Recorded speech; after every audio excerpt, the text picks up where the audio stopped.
Bismillahirrahmanirrahim. Assalamualaikum warahmatullahi wabarakatuh.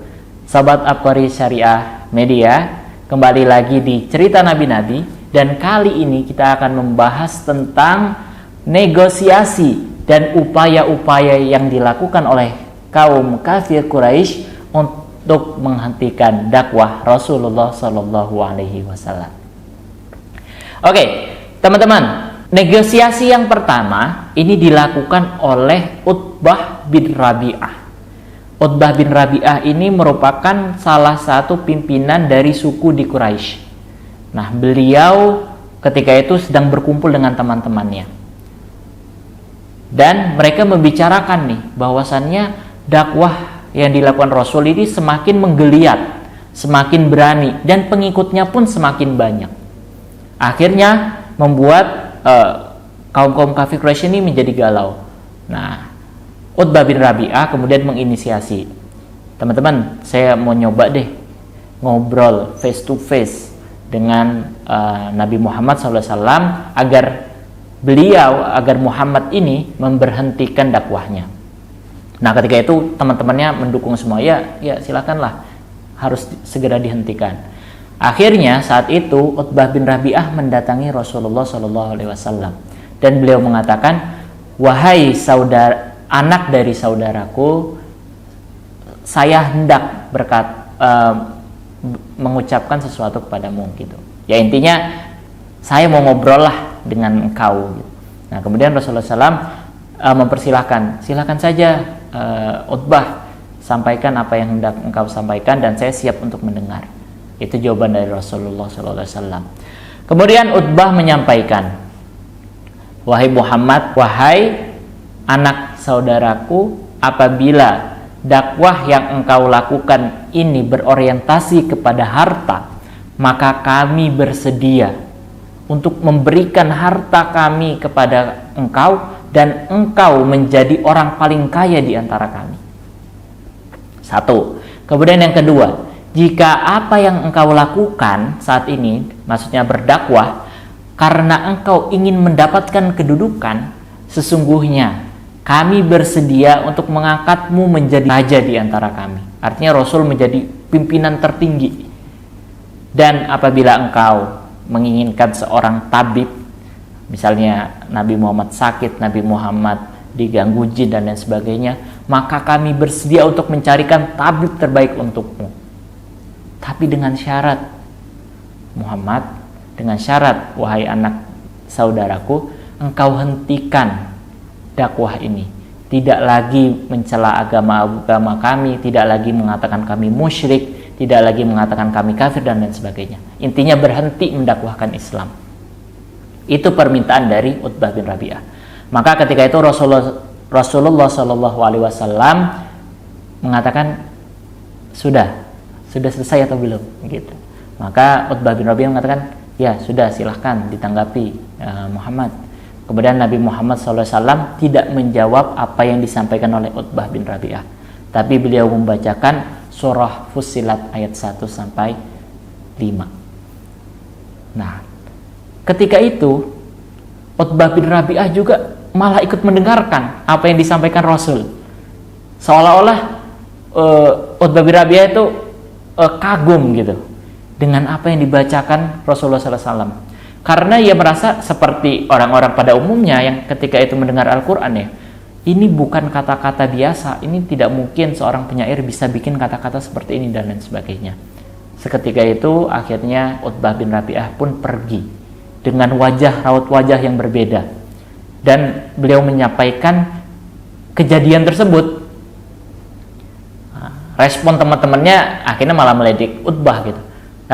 Utbah, kamu kayaknya udah kena ikut sihir juga deh. Kamu juga ini jangan-jangan karena ngobrol dengan Muhammad kamu kena sihir juga nih gitu. Dengan seperti orang-orang yang lain. Kenapa? Karena tadi Utbah merasa ada kata-kata yang disampaikan Rasul dan beliau malah mendengarkan gitu, bukan menanggapi atau lain sebagainya. Bahkan beliau mendengarkan secara seksama apa yang dibacakan oleh Rasulullah SAW berupa surat Fussilat tersebut. Itu adalah negosiasi ataupun kompromi pertama yang coba dilakukan oleh Utbah bin Rabi'ah. Meskipun tadi belum jelas apa sih yang sebenarnya dimintakan, artinya Rasul belum menjawab secara spesifik iya atau tidak, namun di situ telah tergambar bahwasannya Rasulullah SAW tidak menyetujui ataupun tidak mengiyakan, artinya menolak tawaran-tawaran yang disampaikan oleh Utbah bin Rabi'ah. Kemudian negosiasi kedua yang coba dilakukan oleh kaum kafir Quraisy terhadap Rasulullah SAW adalah dilakukan oleh Walid bin Mughirah.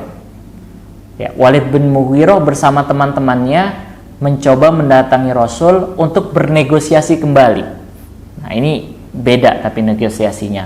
Dia mendatangi Rasul, kemudian beliau mengatakan, "Wahai Muhammad, oke deh ya, kamu kan nggak mau memberhentikan dakwahmu. Kita juga masih mempercayai agama nenek moyang kita, ajaran nenek moyang kita. Gimana kalau kita kompromi aja? Kita fair-fairan aja. Engkau Muhammad ikut agama kita, nanti kita juga ikut agama kalian. Jadi sama-sama saling nyembah gitu." Dan inilah menjadi awal lahirnya surah Al-Kafirun. Teman-teman sekalian, yang mana Rasulullah SAW menegaskan bahwa sesungguhnya aku tidak menyembah apa yang engkau sembah, dan kamu juga tidak menyembah apa yang aku sembah. Artinya kalau sudah berislam, yang menyembah Allah, tidak lagi menyekutukannya. Islam nggak boleh setengah-setengah, nggak boleh masih nyembah berhala, tapi nyembah Islam juga nggak seperti itu. Tapi kalau dirimu memang ingin berislam, dirimu yakin dengan agama ini, masuklah ke dalam Islam. Artinya pada negosiasi ini deadlock juga. Rasulullah nggak mau, dia nggak mencari harta, Rasulullah nggak mencari kedudukan, tapi Rasulullah mengatakan bahwa ini adalah dakwah, ini adalah perintah. Aku adalah Rasul dari Allah, aku adalah utusan Allah untuk menyampaikan kebenaran, untuk menyampaikan sebuah jalan yang apabila kalian mengikuti jalan ini akan mendapatkan keuntungan. Tapi kalau kalian tidak mengikuti jalan ini, maka akan tersesat dan akan mendapatkan azab dari Allah Subhanahu wa taala. Jadi kembali tawaran dari kafir Quraisy ini ditolak.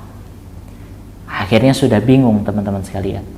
Pakai cara apa? Pakai cara pendekatan harta, gagal. Pakai cara pendekatan kedudukan, gagal. Pakai cara 50-50, artinya sama-sama ngikutin, gagal juga. Akhirnya mereka merasa tidak ada pilihan lain. Gimana ya kalau udah deh Muhammad ini kayaknya nggak bisa kalau kita pakai cara baik-baik. Gimana kalau kita bunuh aja Muhammad ini? Nah, tapi karena gerak-gerik itu sudah terdengar, ya, pokoknya gerak-gerik rencana pembunuhan Nabi ini sampai terdengar Abu Thalib, akhirnya Abu Thalib mengajak kalangan keturunan dari Abdul Muthalib untuk sama-sama menjaga Rasulullah SAW. Ya tadi teman-teman, sekali lagi meskipun Abu Thalib ini tidak menyatakan bahwa ia masuk Islam, hanya saja tetap mendukung Rasulullah SAW. Di antaranya adalah ketika ada isu pembunuhan Nabi Muhammad, beliau mengajak kaumnya, mengajak sukunya agar menjaga Nabi. Kalau misalnya Nabi hendak disakiti, maka ada yang nolong gitu. Jangan sampai Nabi Muhammad terbunuh oleh kalangan kaum kafir Quraisy yang menolak ajaran beliau. Nah, itu teman-teman sekalian cerita terkait dengan beberapa usaha negosiasi dan beberapa usaha pembunuhan yang pada akhirnya semuanya gagal karena Rasulullah SAW dilindungi oleh Allah tentunya yang pertama, dan juga dari pamannya Abu Thalib yang selalu mensupport beliau meskipun beliau belum masuk Islam. Oke teman-teman sekalian, itu adalah cerita terkait dengan perjuangan Rasul dalam berdakwah dan beberapa penolakan Rasul terhadap ajakan negosiasi dari kaum kafir Quraisy. Sampai jumpa di episode berikutnya. Akhirul kalam, wassalamualaikum warahmatullahi wabarakatuh.